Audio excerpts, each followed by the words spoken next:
Yo, what's cracking, everybody? Welcome back to another episode of Prison Break Raw. I'm your host, the one and only Big JD. Go ahead, give this channel a subscribe, share, leave some messages or comments, hit that thumbs up for the like, hit that notification bell to be informed on all episodes when they drop. Most importantly, be sure to share it around to your family, your friends, your coworkers, anywhere and everywhere you can share it on your social media platforms. Let's get this raw and uncut material out there to the millions that don't know we're here. Get the subscriber count up. Let's get locked into that YouTube algorithm so that we become more widely suggested. It is my greatest pleasure to introduce to you a good friend of mine, somebody that I had actually done time with in the federal system. We've been friends for quite some time now, for several years.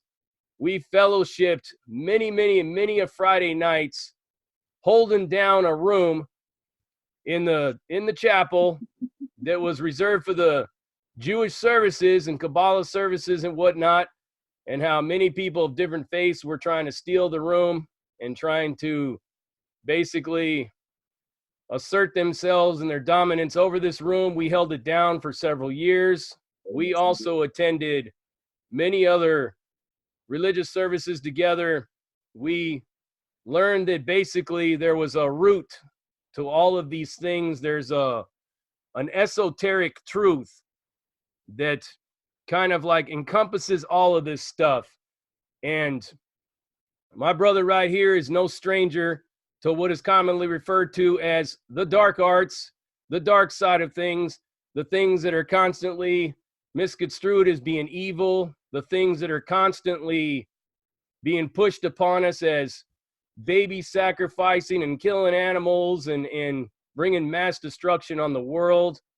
All these things that people have told us in various different churches and temples and whatnot across the country, that this whole thing of Satanism, or as it's been labeled as Satanism, is something that leads you into darkness and away from the light. My brother right here is going to describe to you in detail all the misconceptions, how they have been foisted upon us, how we've been taught to believe, in other words, a lie about what these things are. I have actually been studying the occult and the origin of mythology and religion for well over 20 years. And me and him have fellowshipped on these matters quite a bit. We've been the subject of ridicule from the administration at the federal prison that we were at. We've almost been shut down on occasion. We actually had the goon squad roll in on us and try to breathalyze us one day because we were having too much laughter and enjoyment in this service. That was a fun day. And we even banished somebody to a whole different religion. Oh, another fun day. Yeah, another fun day. It's my pleasure to introduce to you my guest, my good friend, my man, J.L. Burkholder, and his wife, Kayla. All right, JD, welcome to the show. Okay, let's see. Breaking people free from the current lies. Well, first off, I have to say what I'm going to do is I'm going to express to you some points.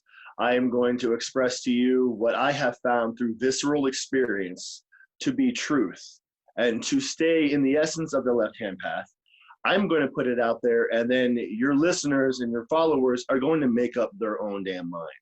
Because in essence, that is the left-hand path, is that you decide for yourself what is righteous.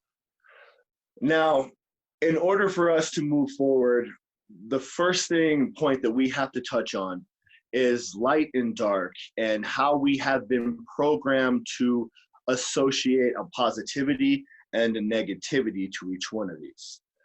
From birth, we are taught light means good, and that dark means evil. And what we have to understand, what we have to embrace, is that good and evil are not facets of the clockwork of the universe. Good and evil do not exist. And to cite a quick example of how evil is culture-based, 60 years ago, it was considered an act of evil for an abused woman to divorce her husband. Now, meditate on that for a second. She was shamed, she was ridiculed, she would be shunned by her community and family for getting out of a marriage or her husband comes home drunk and beats the hell out of her every night. But now in modern times, we would applaud a woman for that. So we have to now touch upon what light and dark really are. So the constants of the universe is order and disorder. And then we have our various little facets in between. But those are the two extremes. So when we think about light and dark, we have to assert that light is form and dark is formlessness. Good and evil do not factor in each one of them. And I'll give you an example here to kind of try to drive the point home a little bit. Think of light as entering a friend's house, all right? You enter. Now, the walls, the ceiling, the furniture, the decor, all of these things were decided for you, weren't they? You didn't have a single say in any of it. The only thing you can do is conform. This is where you sit. This is how you act. This is what you look at. That is light. That is your right-hand religions. Everything is decided for you. Now, when you want to think of dark, you think of formlessness. You think of the clean slate. You think of the blank canvas. You think of building your own home from the very ground up. You decide the walls. You decide the ceilings. You decide the furnishings. You decide the home decor. And you decide how people are going to act. So once we hammer these points in and we assuage any kind of notion of good or evil, we can then get into the essence of what darkness is and what the left-hand path actually is. So I want people, your listeners, to understand that darkness is essentially refusing to conform to the constructs that have already been laid out for you. We were all born into a different religion. The religion of our parents, the religion of our grandparents, so on and so forth. They have a culture, they have a community, and we can all embrace the reality that we were told this is what's right, this is what's wrong, this is what you wear, this is what you do on Sunday, so on and so forth. It could be the 10 Commandments. We've all been there. Now, when one embraces a left-hand path, it is essentially you taking that defiance of, no, I am going to decide for myself. I am going to lay out the code of conduct that resonates with me. I am going to embrace the things that appeal to my sense of integrity or what I think integrity is. And left-hand path is now you assert this defiance, to a spiritual level. And it is predominantly also done through magical practice. And all left-hand path religions have essentially the same goal in mind. To where right-hand path wants you to obey and grovel before God and live their way, left-hand path wants to elevate you as the God. It will say that you are the only God that is. And for many of us, if you sit and meditate on this, this is how most of us really are. Is we have our own code of conduct. We have our own sense of honor. And we're told that it's evil and wrong for us to be this way. And for a Luciferian or a Satanist, Lilithian, Thelemic, Hecatean, so on and so forth, we can't conform. It is not who we are. And evil does not even factor into it. Here's another thing. Me and you have discussed this many times. We've had very long discussions about polyanity. And I'm sure you're familiar with this. Exactly. So, yes, it's the Christianity that exists today is not even Christianity as it was birthed. It is the brainchild of the Apostle Paul. Exactly. And it is basically a system that coerces conformity through fear and shame.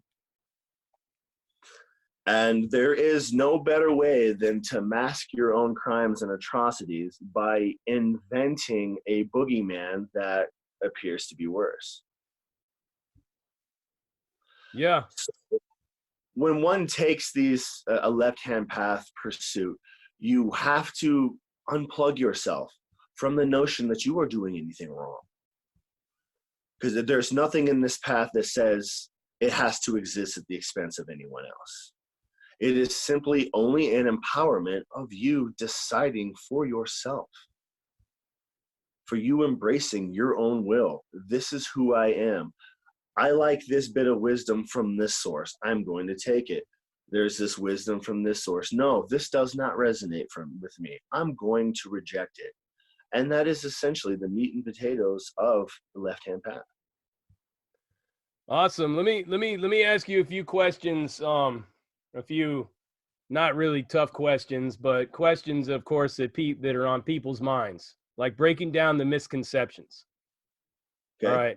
So first, let me ask you: do you regard yourself as a Satanist? Is that how you see yourself? An excellent question. I myself do not identify as a Satanist. I identify as a Luciferian. Yes. And to discuss the difference between the two is I have to get into the two main facets of the left-hand path. So we'll start with the most famous one. We'll start with the Church of Satan. Okay, this is the one we've all heard of. And Right. when they think of left-hand path, this is what comes to mind. Now, what this path is known as imminent left hand. Right. And what imminent left-hand path asserts is that the embracing of your base nature and the seeking of pleasure and the pleasing of all your five senses will lead to an elevated state of consciousness and eventually lead you to divinity. Now, the other facet, it would be called transcendental left-hand path. And I'll cite an example, the Temple of Set, which is actually, by an agreeable piece of symmetry, an offshoot of the Church of Satan. Now, transcendental left-hand path asserts that mastering your base nature and the acquisition of wisdom and discipline will lead you to an elevated state of becoming a living God. Now, this is the path that I subscribe to. I tried the imminent path, but I have found that this constant pleasure seeking and the embracing of my base nature led me to addiction and sloth. Okay, it did not work for me. It's not who I am. And I'm not going to shame anyone or say that it's wrong for anyone else who walks that path, because there is some meaningful practices there. But as I said before, you have to decide for yourself. You have that freedom. You have to be true to yourself and not be the you that the world wants you to be. You really have to ask yourself the tough questions. So a Satanist would be the imminent left hand. A Luciferian would be the transcendental left hand. Exactly. Let me ask you this. There's another growing movement in what would be called Satanism today. I have my own opinion of them just based upon everything I know. My sister is actually a member of this particular order, and that is the Temple of Satan. Mm-hmm. And when she had introduced me to this, I did some research on it and found that it was more of a kind of like the preacher's daughter turned into a rebel, and just basically the kind of order that just says fuck you, and we're all atheists. We don't really believe in this stuff. We're just trying to be a pain in the ass. Mm-hmm. What is your take on this Temple of Satan? Because I don't really find them to be so much as far as a brand of the occult, or of actually having any hardcore knowledge of anything of the magical arts, or of the duality, or of any form of connection to the earlier, practices that might be grounded in, like, let's say, for example, like Elvis Levi or even Aleister Crowley or anything like that. I find them to be very, very physical, world-based group of people that are doing it just to piss daddy off. What is am I wrong in my assessment of the Temple of Satan? Well, no, I mean, in the interest of the left-hand path, no, you're not wrong. You've done your research, you've done your homework, you've asked yourself the questions, is this for me? And you have chosen to reject it. That in and of itself is very left-hand. You have exercised your will. Now, my take on it, you and I in prison, me, you, and our good buddy Rocky, we've had a lot of fun at the expense of the deep, dark, and mysterious occult practitioner, the Dungeons and Dragons witch. And, you know, that's all well and good. But what I want to touch on now is there actually is a place for that kind of practice. And it has a name and it does serve a purpose. The name of it would be called the Antique Knowmia, which is essentially meaning just going against the norm. Now, its place is, and it's a valid place, and one that, you know, is in the initial practices of most left hand, is to unplug you from and deprogram you from the culture that you were born into. I'll cite an example of how this was done in the past. The Knights Templar would stand on a crucifix of Jesus and spit on it. Now, this wasn't done as just putting up their middle finger. This was done as that, no, I am going to reject the light and the form that I was forced into and embrace the darkness and my own path. So when one is acting in this defiant and rebellious way in the interest of simply severing themselves from the culture that they were born into, it is a meaningful and very positive thing. But it's also dangerous because you can get lost in it.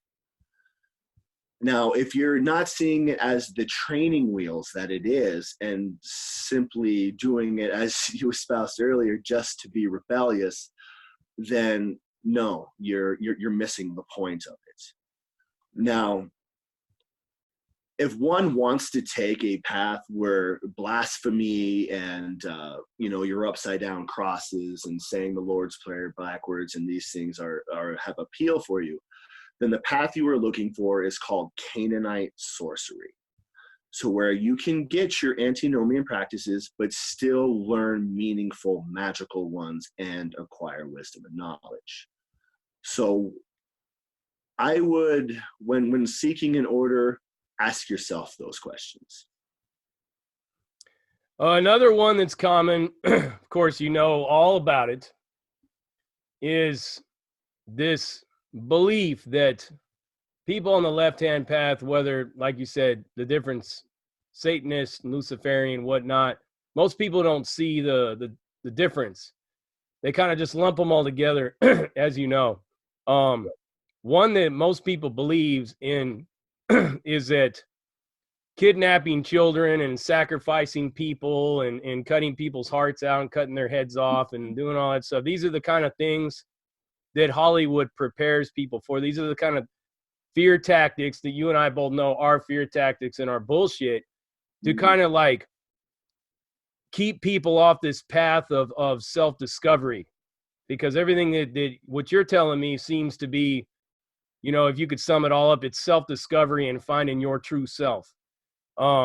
It seems that Hollywood and the elite power structure of celebrities and all these other buffoons that are out there do a great deal of magic of their own in trying to kind of like take you off the beaten track, kind of like distract you off the path with fear, with these images of sacrificing children, kidnapping children, molesting kids, cutting out the hearts of animals and all that.